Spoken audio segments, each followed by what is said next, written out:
Hi everybody, it's Kelly from Let's Get Clacking, and today's video is part 2 of the 3-part series of silicone mold tutorials. Today's tutorial will cover a slightly more advanced method of making silicone molds. I've dubbed it the intermediate method, where I will be showing you how to take shapes from the Silhouette design store, to cut them on acetate plastic, to mold them out of polymer clay, and then to cast them in a silicone mold. So it's a slightly more advanced tutorial, purely because you need slightly more advanced machinery in order to achieve the desired result. For this tutorial, you will need a Silhouette Cameo machine, or an alternative. So if you have the Silhouette Portrait, that'll also work. If you have a Cricut, that'll also be fine. A vinyl cutter of some sort to help you to cut the acetate plastic. It'll need to have enough strength to be able to cut through acetate plastic, whether it's on one pass or 3 or 4. If you don't have a vinyl cutter, you can print it out on a piece of paper and trace over it with a craft knife. Just bearing in mind that the edges may not be as clean cut as what you would have with a vinyl cutter. You'll also need polymer clay, a pasta machine, some heat transfer vinyl if you like, or you can just use normal adhesive vinyl, which will be a little bit easier. If you use heat transfer vinyl, you'll need to have a heat gun to stick the vinyl onto the item that we make. You also need access to an oven and a glass bowl. Now that we've got that all together, let's get clacking. So it's currently September, and we're going to choose a design that is a September theme, or not necessarily September, but more October, Halloween theme. So I'm going to try and look for a pumpkin design. So in the search bar on the Silhouette design store, which is where I get most of my designs, I'm going to search for pumpkin. Let me type enter, and it'll bring up a range of different type of pumpkin designs. These are many different designs that you can choose from. Some have fun pumpkin faces, which could be a lot of fun. I'm actually leaning towards that one, so I'm going to put that one in my cart. This one's also very nice, but I find that it's maybe a little bit plain for what I want to do. And you can just scroll through. There's many different pages of designs that you can choose from. I really like that one that we have at the top, but let's see if there's another one that looks similar or is just as fun as what I want to do. I'm going to go on to the second page. That's also a very fun pumpkin face. It's a little bit less scary. This one is beautiful, but I think maybe it's got a little bit too much detail for what I want.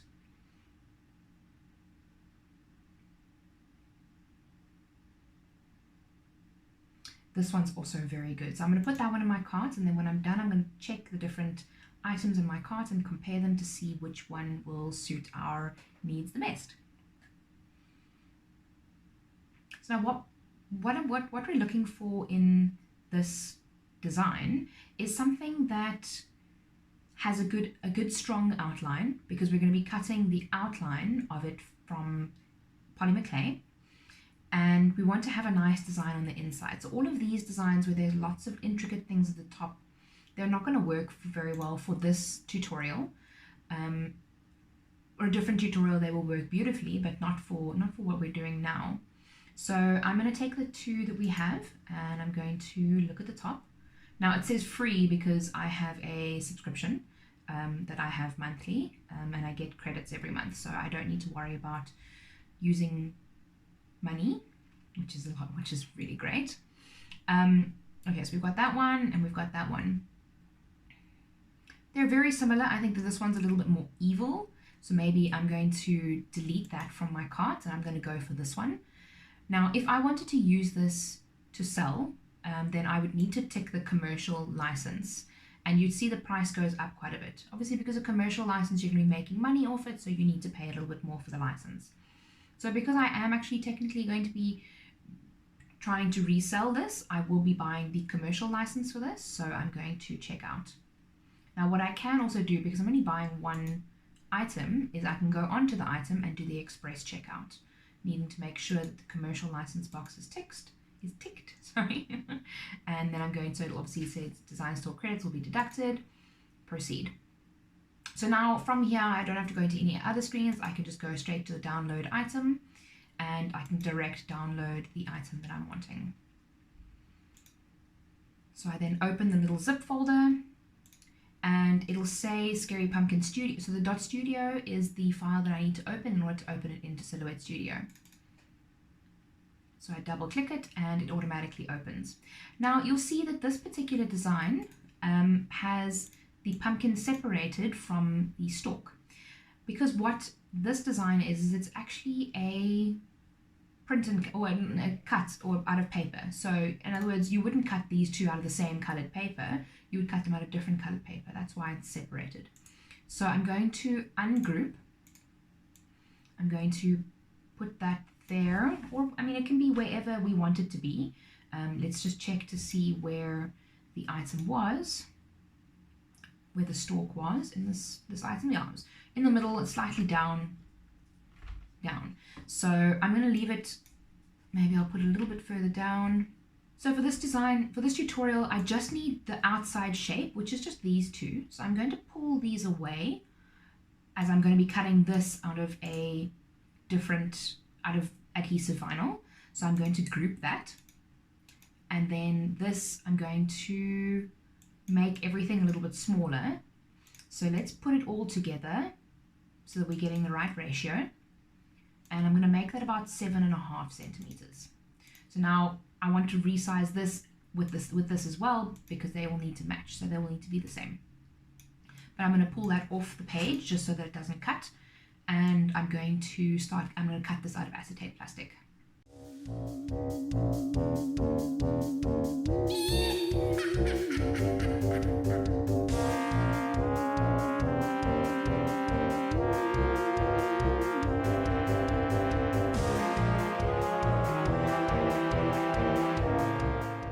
This piece of plastic is a little small, so I'm just going to be taping it down on the sides just to make sure that it doesn't slip around on the mat.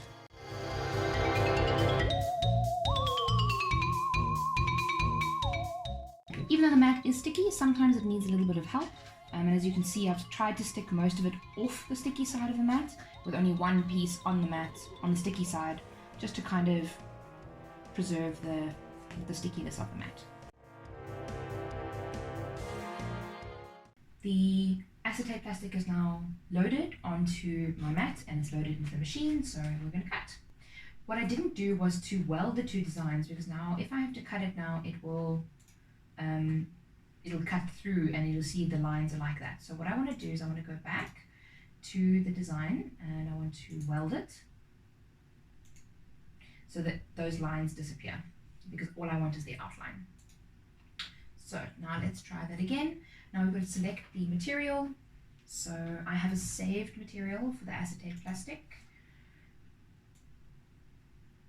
This thing's a little bit sticky. There we go. Acetate plastic. Blade depth of 10, 3 speed, 33, force, and 5 passes. Let's see if it cuts through.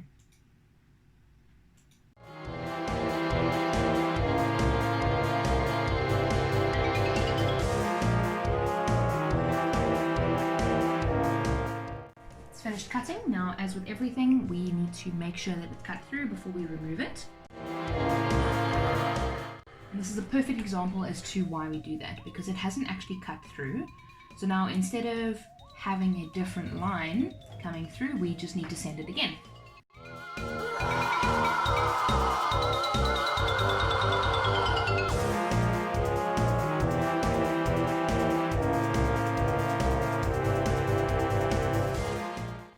That is not cut through either, so I think my blade is a bit dull.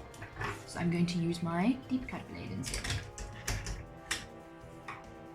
I'm going to turn it on to 10. So because I've changed my blade to deep cut blade, I need to now change the tool. So instead of auto blade, I'm going to put it on deep cut, and it's going to stay on the same settings.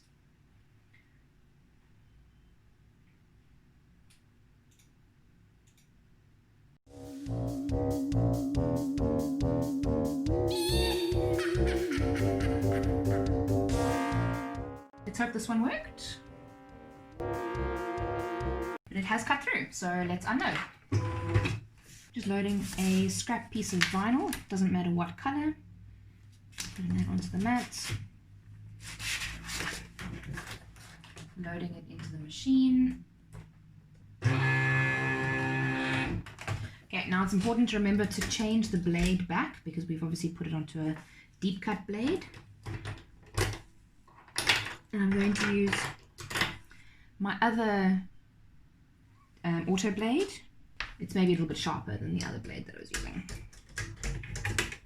Now that the pumpkin is cut, I'm going to move it out to the side, and I'm going to move this into the space where my black vinyl is. So we're going to send that. Now we need to make sure that we change two things, both the material and the tool. So the material, I'm going to change it to vinyl glossy, and the tool, I'm going to change it back to the auto blade. And this will keep popping up because I've used heat transfer before, or this document was created on a heat transfer vinyl setting, so it'll keep popping up. So just keep saying that. That's done. Let's check to see that it's weeded, that it's cut properly. Beautifully. There we go. So we have our vinyl that we've cut out. We can just peel off. Put that to one side. Then we can weed this if we want to. I might just cut it out a little bit more because there's a little bit of space that we can use. I'm going to take my sharp pointy thing.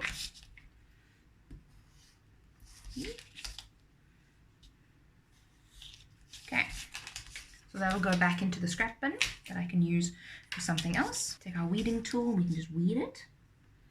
Should weed very nicely. And we have our scary cutout. Then we have the acetate plastic that we cut. We cut a little bit of the plastic off, that's fine. So you see how you might struggle to see a little bit, but that makes sense. Just cut that, just tear that off.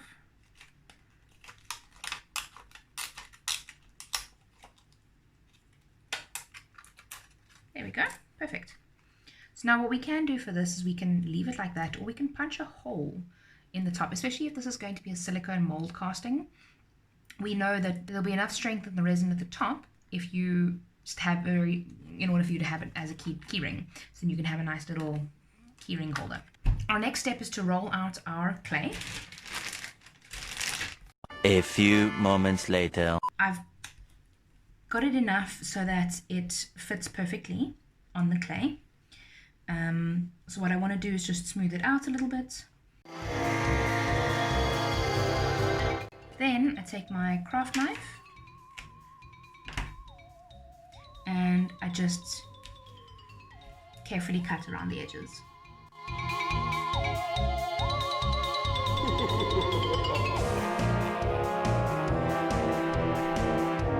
Now that it's cut out, we need to make sure that the edges are nice and neat. So this is a very rough job, and you can see that the edges are not so neat, so we're just going to go ahead and tidy it up.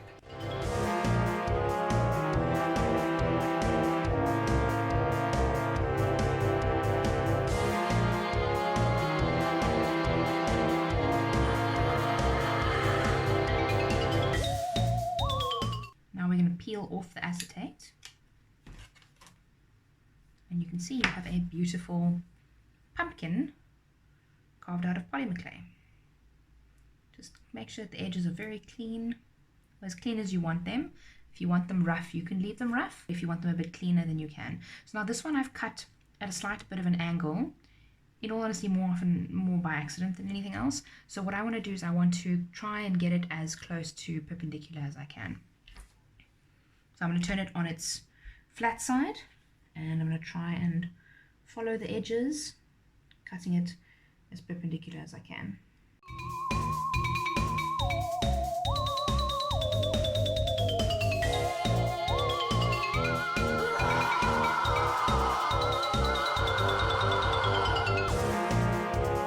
It's looking pretty good.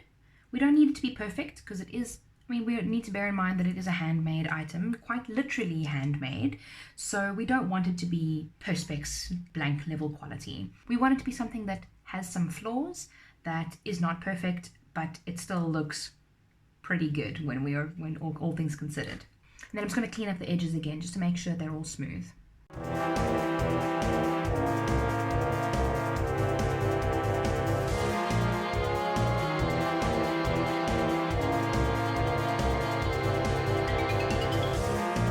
This item is quite matte, so when we bake it, it'll obviously come out quite matte. If we wanted it to be glossy, then we would need to glaze it after it's been baked.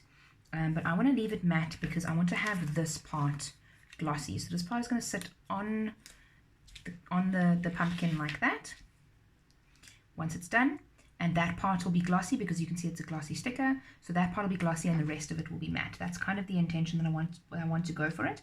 If you want to do it the other way around, then you could, like I mentioned, you'll glaze the polymer clay bit once it's done, once it's been baked in the oven. I'm going to go bake this in the oven for 20 minutes, 120 degrees Celsius, and I will see you in a bit. 20 minutes later. So it's at the oven now. This is the part that was at the bottom. I don't know if you'll be able to see, but there's a slight shininess to the clay. This was the side that was face up. Now this was the side that I actually wanted to have the vinyl stuck to, but I don't know if you can see, but there's quite a few bubbles. Now obviously that's not ideal for a mold because when you silicone it, the silicone will pick up all of those bubbles and that won't look very nice. So if I were to file this down, it might work, but chances are it'll just end up popping the bubbles and leaving cavities. So we can try that, but the best bet would probably be to use the other side and just file that down a little bit, smooth it off, because the bubbles are a bit smaller, which means that it won't be as much of a problem to get this looking nice. I'm going to take a 400 grit just to get it a little bit smoother, because while the 1200 is beautiful at making it very, very smooth, it's not getting the details away as quickly, obviously, as I wanted to. So I'm just going to take a higher grit, or technically a lower grit sandpaper, and just file it away a little bit faster.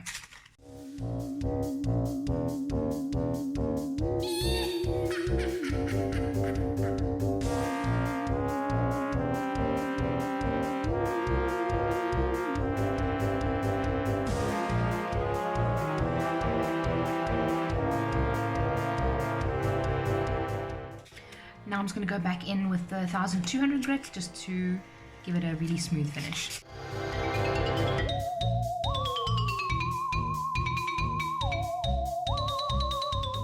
Okay, so our piece is finished, and now what we want to do is we want to get this onto our little pumpkin, and for that we need transfer tape. So I've just got a little piece of transfer tape, and I'm just going to be putting it over the sign. Now flip the design over, pull the design off the transfer tape, and then we place it on our... I actually want to give this a quick wipe down with some an alcohol swab.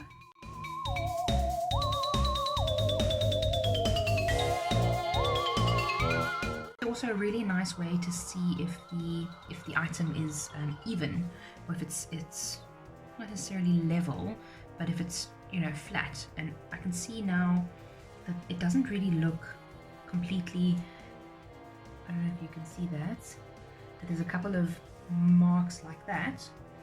So now I want to just go over it once more with 1200 grit.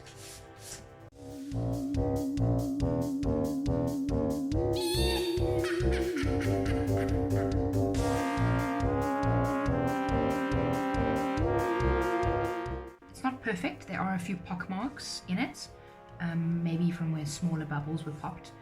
This is a dull or a matte product, right? So the item itself is not glossy.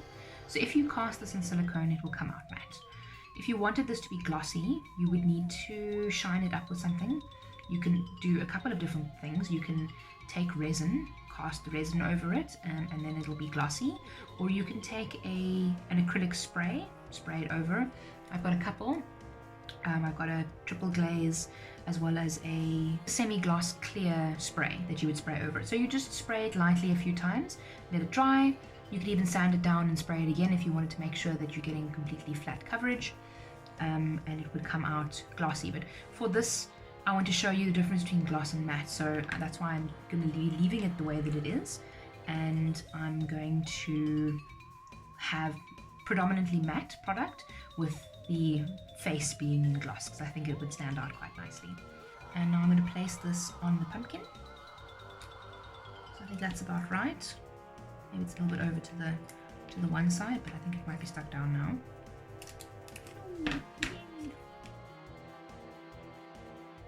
Doesn't have to be perfect. Like I said, it's handmade, so if it's not 100% perfect, it's okay. And we just want to get it stuck down onto the polymer clay. There we go. I'm not going to damage this too much because I can reuse this. Pressing that down.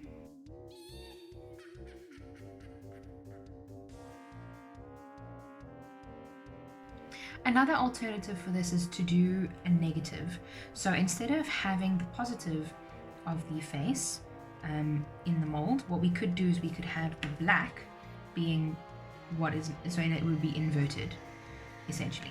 So when you then cast it, the majority of the mold would then be glossy and the rest of it would then be matte.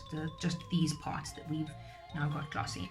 And obviously if you wanted to, you could pierce a hole inside the stalk and have it as a keychain. I will try, it's probably something that should be done before baking it, so because if I do it now it'll be quite, it might break, but let's see.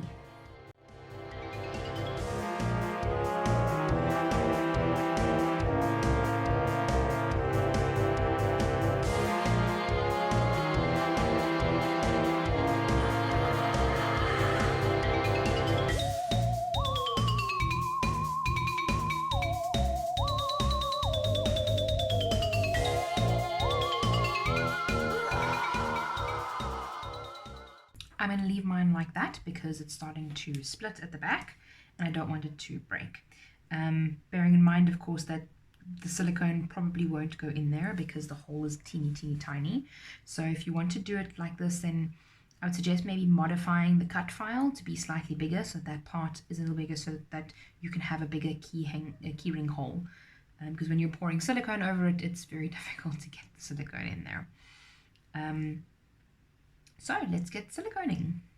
For a lot of the methods that I'm going to be skipping over today, you can take a look at the first video in the series, which I will link up here, that will go over many of the different types of methods and silicones and things like that you can use.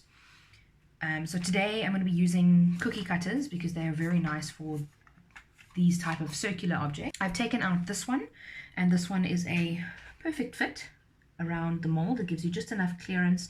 You don't want it to be too tight around the mold, around the item, but you want to have a little bit of a wall. So I'm just going to press this one down into the clay that I have rolled out to help get those nice smooth edges. This will then go around it. But before I do that, I actually want to just wipe off the vinyl because I can see obviously now my fingers are dirty. I've been touching it and I've gotten little finger marks on the vinyl, so that will pick up in the mold. So when it comes to these kinds of items, any item that you want to have glossy, or if you want glossy elements to it, you need to make sure that you clean it before you pour the silicone over. I would suggest using a microfiber cloth because that is great at pulling off all the details, all the fingerprints and marks and things that you don't want, and then your item will be glossy again. We press this down with even pressure all around just to get a nice vacuum so that the silicone doesn't leak out. Time to mix our silicone. I'm going to do 20 mils of the Mold Star 30 Part B and 20 mils of the Mold Star 30 Part A. And I'm not going to use this stick because it's got glitter on it. So I'm just going to take a new one. As before, I'm just giving it a stir just to make sure that none of the sediment has drifted to the bottom. Part B, you don't need to worry about too much more than Part A. There's a little bit of a chunk there.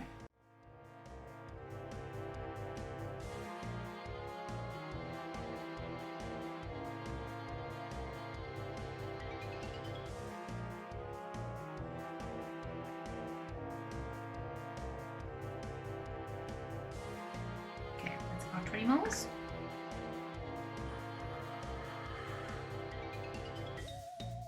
Now time to mix part A, which is generally the difficult one.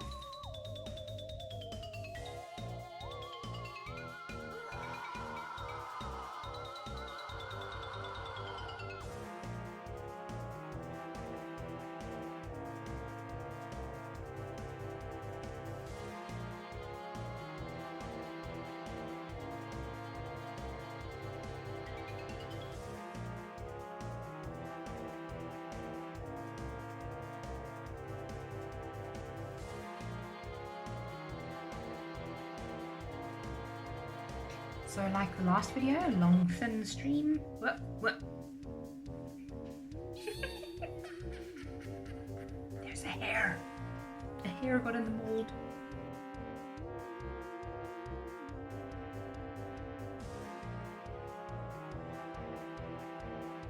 Phew, looks good. And I also know for a fact that I'm not going to get any kind of silicone in there.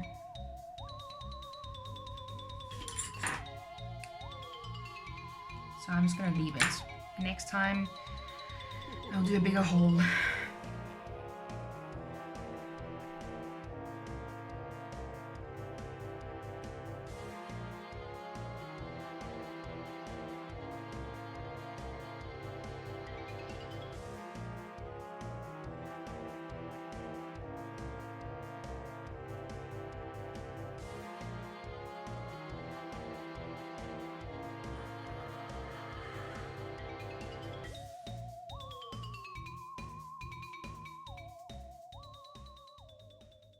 If you find you have a lot of bubbles in your silicone, you can tap the outside a little bit to try and loosen up some of the bubbles.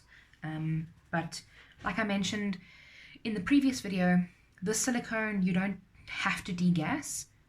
It's specifically made to not need degassing. You can if you want to. Obviously it's recommended practice. You will see pock marks on the top of the mold if your room temperature is like mine, which is a little bit colder than 23. Then the pock marks will appear on the surface of the mold, but it'll have no effect on the actual casting product. So it'll just be on the bottom of the mold essentially, so it won't really matter. And we will see you in 6+ hours for the demolding. One eternity later. Once again, far too much time has elapsed since I poured the mold. I suppose that's what happens when you work a full-time job and trying to do a YouTube channel at the same time. Okay, so this is now obviously completely set. It's been 2 days. There's a little hair set inside there as well, but that doesn't matter.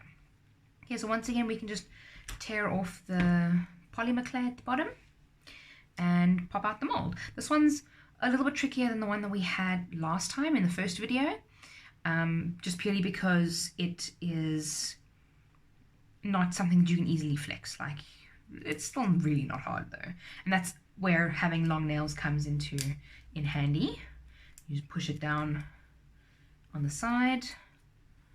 This light seems to be flickering, so you see there, you just push it out and peel off the polymer clay, or you can just demold it like that. Helps if it'll work properly. And you just peel the mold off. Okay, so some of the silicone creeped underneath, but that's not really the end of the world. And there we have our mold. Oh, this is so exciting. Yeah, so there we have our mold. Now it doesn't have as quite a nicer clean edge as what we got for the first one. So we can take our cuticle trimmer and trim the bottom.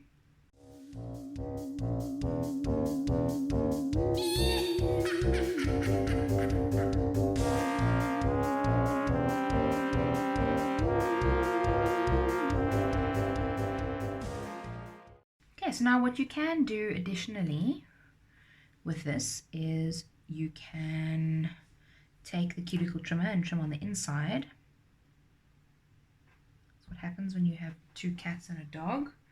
Hair everywhere. And I mean like, oh, it actually got the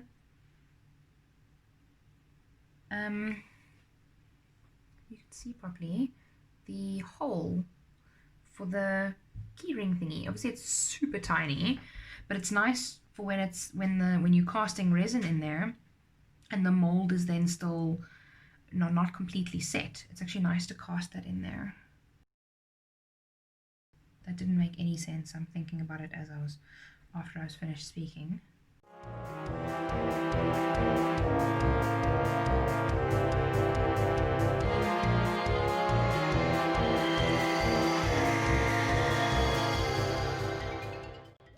So the only disadvantage to trimming the inside of your mold is that you don't get those nice clean edges like I mentioned. It does over pour a little bit, which means that you can trim it off with a craft knife once the resin has cured. So I hope you enjoyed this tutorial. Again, it was a bit longer than I intended for it to be.